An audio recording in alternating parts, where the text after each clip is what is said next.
কলকাতার পুরনো কেবিনগুলোর মধ্যে একটা হচ্ছে বসন্ত কেবিন, যেটা আছে কলেজ স্ট্রিটে। 100 বছর পুরনো এই কেবিন। বলা হয় এখানে নাকি বিপ্লবীরা আড্ডা মারত। ভেতরের অ্যাম্বিয়েন্সটা কিন্তু একটু পুরনো পুরনো ভাইবস দেয়। আমার কিন্তু বেশ ভালোই লেগেছিল। অনেক ফিল্মে কিন্তু এই বসন্ত কেবিনের নাম বলা আছে। বাঙালি দুপুরবেলা যেখানেই যায় সেখানেই একটু ভাতের খোঁজ করে, আর সেই জন্য আমার একটা বন্ধু এখান থেকে চিকেন থালি অর্ডার দিয়েছিল। চিকেনটা কিছুটা চিকেন চাপের মতো ছিল। এই ধরনের চিকেন ভাতের সাথে খুব একটা ভালো লাগে না, তবে রুটি পরোটার সাথে বেশ ভালোই লাগে। ডাল, মিক্স ভেজ, চাটনি, পাঁপড় ভাজা আর এই এক পিস বড় সাইজের চিকেন দিয়ে এটার দাম ছিল 140 টাকা।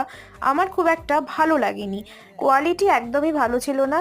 আমি এখান থেকে নিয়েছিলাম চিকেন ফ্রাইড রাইস আর chilli chicken. Plate chicken fried রাইসের দাম ছিল 140, আর 8 পিস চিলি চিকেন দিয়ে দাম নিয়েছিল 190। এই দুটো আইটেম আমার অ্যাভারেজ লেগেছিল। ওভারঅল এক্সপিরিয়েন্স আমার খুব একটা ভালো নয় বললেই চলে।